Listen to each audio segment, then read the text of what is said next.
holder. It's fall, people get sick, and I'm going to walk you through this quick 10-minute craft. For this, you're going to need two pieces of fabric, the inner lining and the outer lining.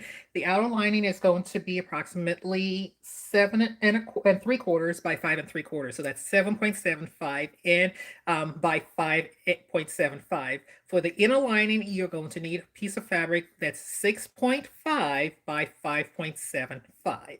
Again, this is quick, easy, and it's something that shouldn't take much time. It's beginner friendly. You can style this as much, as in so many ways, use as many fabrics as you like. And since it's seasonal, you can make it for fall, for Thanksgiving, using Thanksgiving themed fabrics. You can also use, Christmas themed fabrics and different things. So today I'm going to use fall fabrics just because it makes more sense. So let's do this.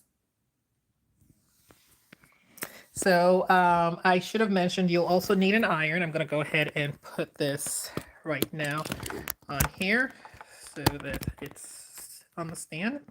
You'll need an iron. I have my piece of fabric here. So this one is my 5.75, and my second piece of fabric, this 5.75 by 6.5, and this is my 7.75 by 5.75.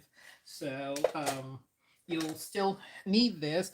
I do want to make a tab, so I'm going to use this for my tab. It's approximately, so I only really need about 2 inches.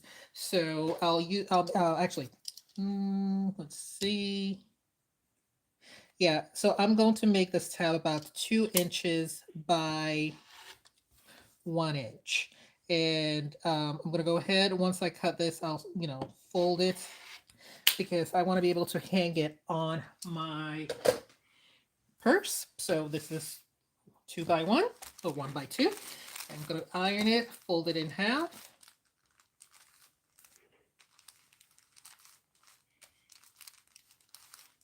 And then fold it again in half. Hopefully you can see that. Fold it again in half and put it together. I know I could have made this wider, but I just need a small tab, especially since this is something small. I don't need anything too big. So this is what it's going to look like. And I'm going to put this in the corner. I'll put it to the side. I'm leaving my iron on because this is another one that you actually do need to iron things flat. So we now have these two pieces of fabrics. So the first things first, I'm going to move this to the corner here. I have this tab set aside here, and I do have my ruler. I'm going to take this here, the side. So this is my right side. This is the right side of my fabric. This is African print fabric. If you want it, it's also available on my site at isellwithjoy.com. So again, I'm going to take this and just so right sides facing each other. Obviously, for the orange piece of fabric, it doesn't really matter. I'm going to put this together and then sew a straight line. And then once that is done, I will repeat the same thing, pulling this a little bit over to meet this other piece of fabric right here.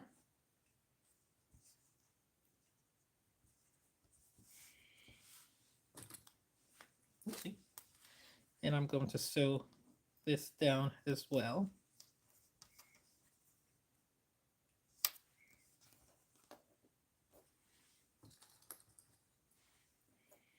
So literally just 2 straight lines.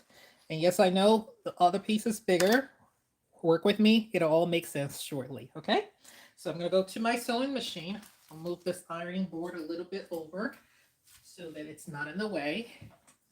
And I'm going to go ahead and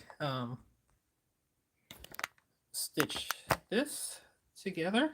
Don't worry, I'll move things out of the way so you can see what I'm doing. And take one side here. Make sure you're not catching more than you want to. And, just about 1/8 of an inch or 1/4, depending on what you want to do. And just sew it down.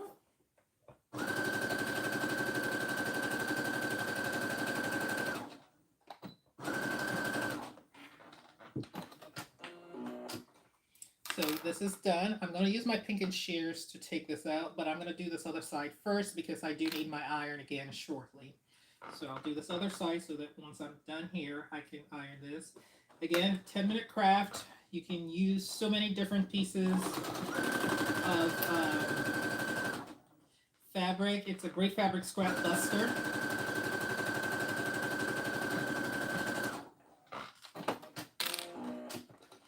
Okay, so set that aside, and this is now done. So the next thing I'm going to do is go ahead and use my Pinkin shears to cut. I have these new Pinkin shears, so I might as well use it because I just want to cut this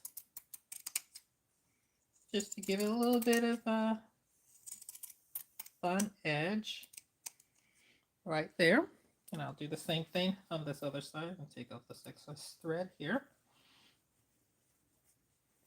Again, making sure because the bottom part overlaps, my pattern piece overlaps, I don't want to accidentally cut it. So making sure you are cutting properly.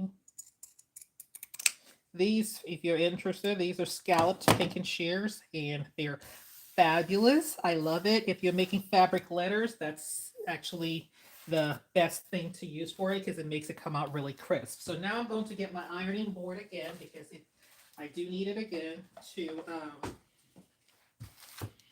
put this together. So as you can see, it's a little warped on this side, so I'll bring that a little further out. And I'm going to turn this inside out. Remember how I said the right sides were facing each other, but there really was no right side because the orange piece is just there. So now what I want to do, so what you're going to do when you get this is take this and then just kind of, you can eyeball it, but you want to have just enough on each side, on either side there. So I'll put on light. I think the lighting is a little off, so okay, that does help a little bit. So you just want to have a little bit on each side. So you're going to take this and iron it flat.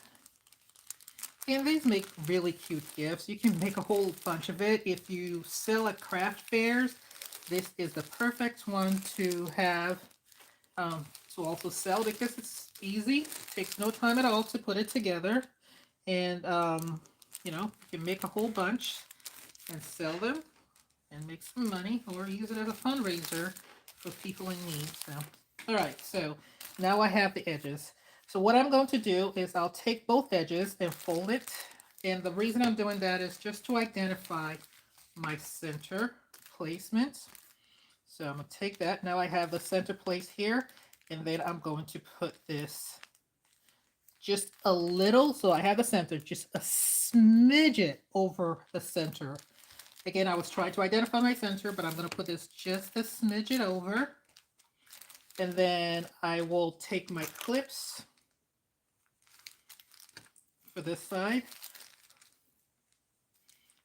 I'll move that to the end there so that it gives me a little space. And then I'll do the same thing. And again, I know where my center is. And now I'm going to bring this other piece here to where I had my initial center, which is just a smidget over the center right there.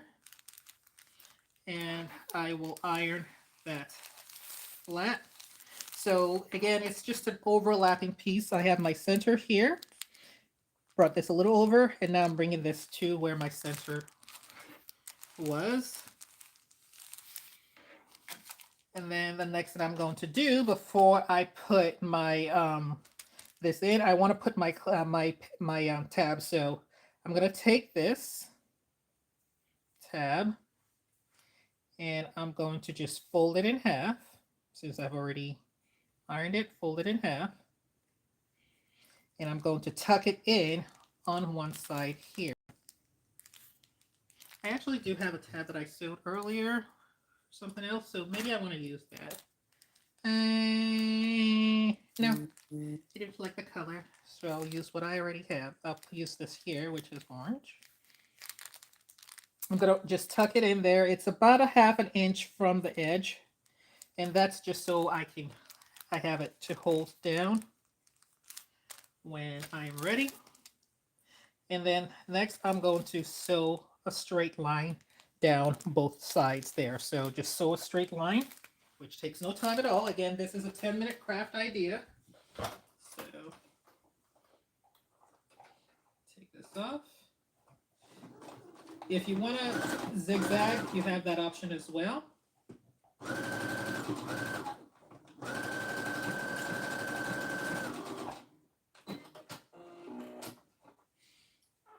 Cut off the excess shortly. For this, I'm using about a 1/4 of an inch seam allowance. And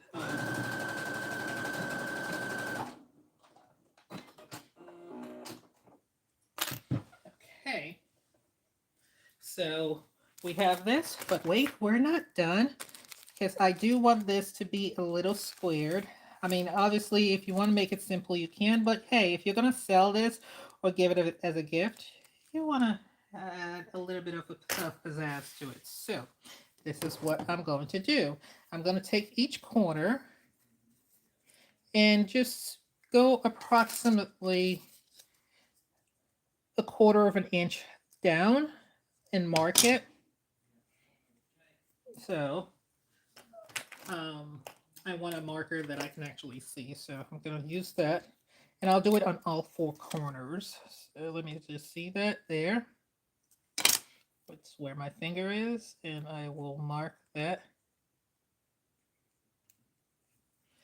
and I'll do it for all 4 corners, so it's easier to just do this when I'm at the machine. And just sew that down.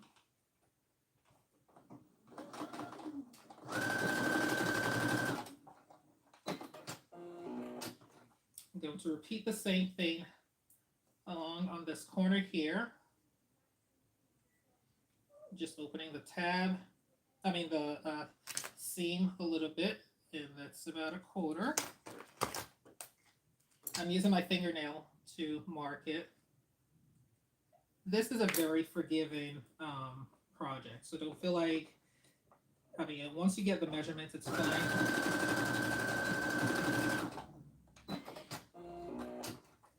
So with that in mind, I'll cut off these edges and repeat the same thing that I just did on one side on the other side.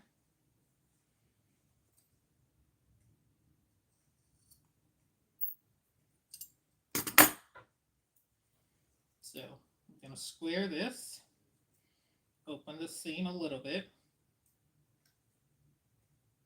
in half, measure a 1/4 of an inch from the edge, and draw a line, a straight line.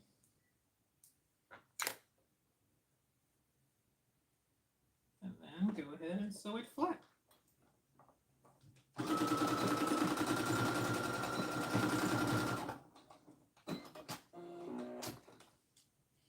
Do the same thing on the last corner there, 1/4 of an inch. It's almost like creating a little bit of a cap or an A. Actually, that's what it looks like. It does look like an A. So you're doing an A on the edge. Mark it.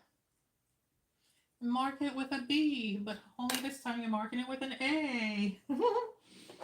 Okay, and then just go ahead and sew that.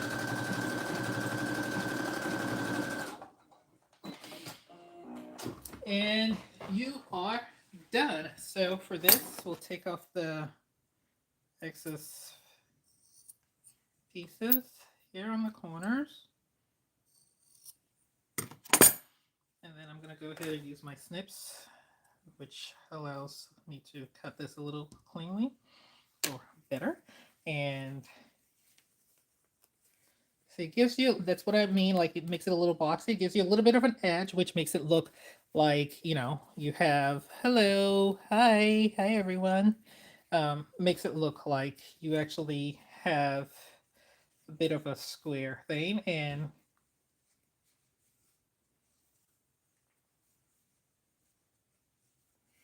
this is the finished product. It has a little bit of pizzazz to it. See, if you want it, you can also reverse the coloring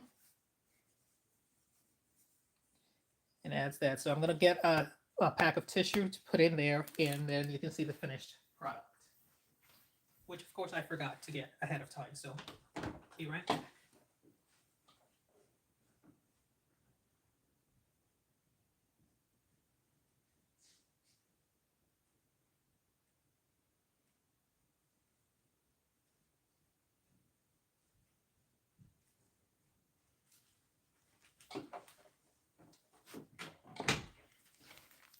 Okay, so this is my pack of tissue. This is a standard Kleenex box, Kleenex rather, and you can open it, put it in there, or if you don't want to open it, you can just do a simple slit with an X-Acto knife.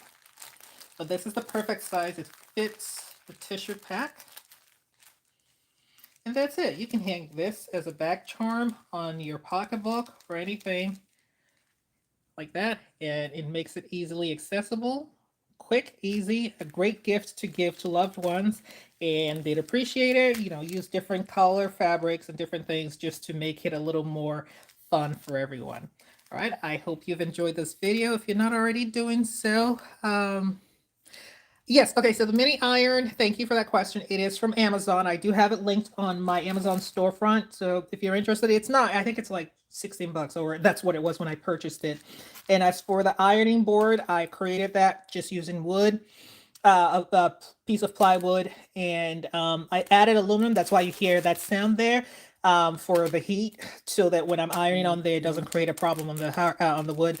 I added aluminum foil on there, added batting, 2 pieces of thick cotton batting, and then just used a staple. So this is, and the reason I did this is because I wanted a smaller surface that I could iron on my desk without having to pull out my entire ironing board. So this is really, really a simple thing for sewing beginners, or if you have a lot of small crafts and you do a lot of small things, and that's a great way to use it. So hopefully that helps. You're very welcome, Anna. And if you have any other questions, or there's any other videos you would like me to show, let me know. But this is what we did today. Thanks for joining me. I hope you've enjoyed this. And if you're not already doing so, take a moment to like, share, and follow. Have a wonderful day.